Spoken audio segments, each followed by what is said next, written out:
Hello there, and I hope you are doing well. This is a quick guide on how to complete the Devil's Lair Nightfall on Grandmaster difficulty. I will first show you our loadouts, followed by the strategies. Timestamps are in the description below. This Grandmaster contains barriers and overloads. All three shield types are present and the threat is arc. At the time of recording, the surges were solar and arc. This could be different for you depending if you do the GM on the week it comes out or later on for your Conqueror title. So always double check what the surges are, match your subclasses and weapons to them. Now moving on to loadouts. We had a Warlock running Song of Flame combined with Getaway Artist for creating Arc Souls. The Hunter ran Deadfall for clearing ads along with Orpheus Rex to create Orbs of Power. The Titan ran Glacial Quake for ad control combined with Symphoceps for increased melee and super damage when surrounded. For weapons we had a Warlock running Wish Ender for barriers and a hand cannon for overloads with a machine gun for ad clear. The Titan ran Kavostar for overloads and an Arc Sidon for shields with an RPG for damage. The Hunter ran Wish Ender for barriers and no hesitation for healing teammates along with an RPG for DPS. Now onto mods, starting with a class item. Run any of the mods to help reduce your ability recharge time when using different abilities or run Powerful Attraction to collect nearby orbs. You could also run the Moss Proximity Ward and Healthy Finisher to get your health back along with an Overshield when performing a finisher. For Leg Armor you can run mods to help with your ability regen when picking up Orbs of Power. You could also run Scavenger mods to pick up additional ammunition when picking up ammo bricks. For your chest armor, run a Cookers of Dampener to help reduce incoming damage from barriers and servitors. Also run an Arc Resist mod because incoming arc damage is increased by 25%. For gauntlets, run any mods that boost your abilities or create Orbs of Power. Finally, for the helmet, I suggest you have a Heavy Ammo Finder mod on along with a Heavy Scout to help your teammates get heavy ammo bricks. You could also run Ashes to Assets to get a super back on grenade kills. These are the loadouts that we used. Either copy them or use them to make your own designs. You do not need the same loadouts, subclasses or characters that we have to complete this GM. With that out of the way, let's get straight into it. Right at the start, proceed to the left side. There'll be some ads here, so either turn invisible or freeze them and keep on running. You want to follow this left side wall all the way to the end of the room, and this way you can avoid driving through the middle. Once you get to the end, turn around and kill the overload behind you for that extra revive. Proceed forward to the next room and stay at the back. Kill the Fallen around you and then the Hive. There will be a barrier at the end of a room and it can easily 2 to 3 shot you, so you will want to use the distance and the pillars to keep it out of sight. It is difficult to jump away from it in such a small area, so it's better to clear the area first and then focus on it last. Continue forward and look to the left side first for a witch. Taking her out first will make this area much easier. After clearing out a few ads, some thrall will spawn to your left. After dealing with them, take out the overload hiding in the back of the room along with any remaining Fallen around it. Use that position then to deal with a barrier on the back right side before it decides to run to the left side. You can then use the walkway to your left to begin taking out the ads in the middle and at the back of a room. I suggest getting rid of the sniper vandals on the back walkway first so they do not keep sniping at you, and then deal with the hive in the middle.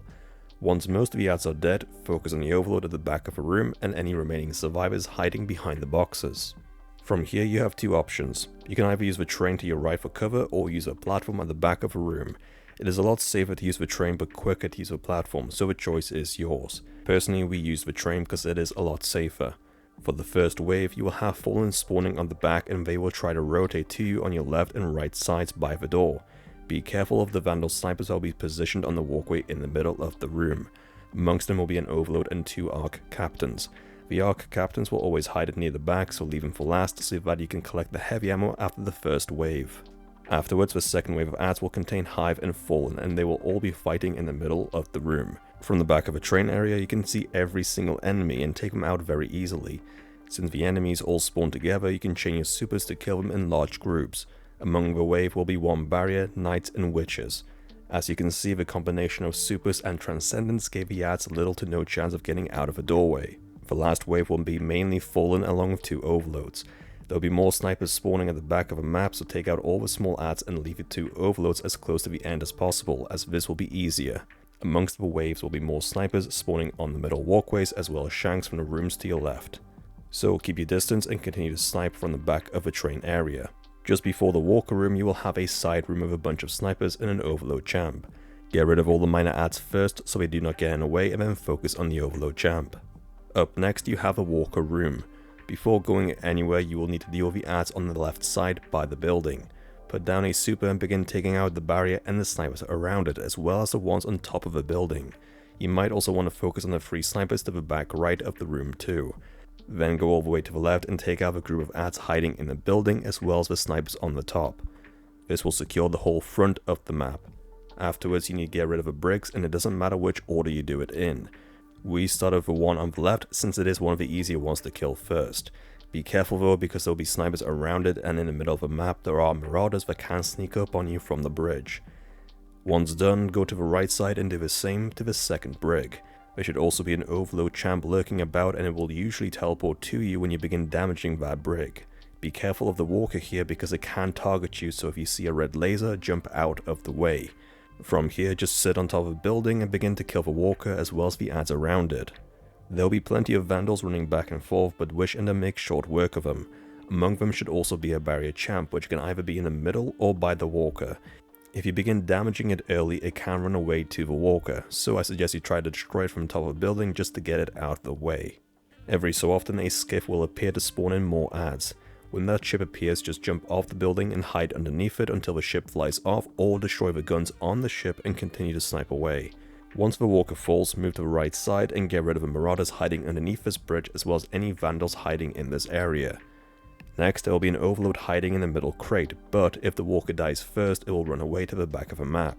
The next safest approach is to move to the far left side of the map. You will have clear angles on all the enemies and plenty of cover here. All the remaining ads will be at the back of the room, including 2 more overloads, one of which will come through the tunnel at the back. There will also be an arc shielded captain, which for some reason does more damage than the overloads. Once done, proceed to the next room. You are now in the boss room. As soon as the doors open, begin taking out the ads in front of you and focus on the 2 overloads inside the area, which can either be hiding amongst them or amongst the boxes. Once done, make your way to the left side where you'll be able to use the side room for cover against the ads. When all the ads are dead, the boss will lose its shield. Deal a little damage to it, and as soon as you see ads spawning, fall back to the room. Amongst the ads will be arc shielded captains with swords, and they are the only ads that will rush you into the room to try and kill you. Every other ad will remain on the outside. There are some stairs behind you that lead below the platform. Usually there will be some ads hiding underneath it, so try to avoid it and remain in the room above. There is also a tunnel to the left where ads can sometimes hide. Every so often throw a couple of grenades inside to clear it out. Once the ads are cleared, damage the boss again. When the boss loses a full bar of health, it will spawn in void shielded servitors to protect it. Begin taking them out, but leave one alive, preferably the one on the far left, as the rest of them can shoot through the windows of the room. Halfway through, additional ads will spawn in, and it is better to take them out first. Once the last servitor dies, the boss will lose his shield again, so you can begin damaging it. Then it's just rinse and repeat. Remain in the room and continue sniping at the ads one by one until the boss is on his last health bar. Then more ads will spawn, including 2 overloads and more servitors. Take out all the smaller ads until only the 2 overloads remain and the servitors. Get rid of the servitors that can see into the room and then focus on the overloads one by one. Once you are ready, kill the last of the servitors and begin damaging the boss. Some small shanks will spawn, so quickly take them out and then refocus on the boss. If you have all your supers and heavy, you can also damage the boss and kill it quickly to despawn all the ads around you. And there you have it, that's how you complete the Devil's Lair Nightfall on Grandmaster difficulty. If you have found the guide to be helpful, then please like, share and post a comment. Don't forget to subscribe to not miss out on future Destiny 2 guides. Thank you for watching, and I'll see you next time.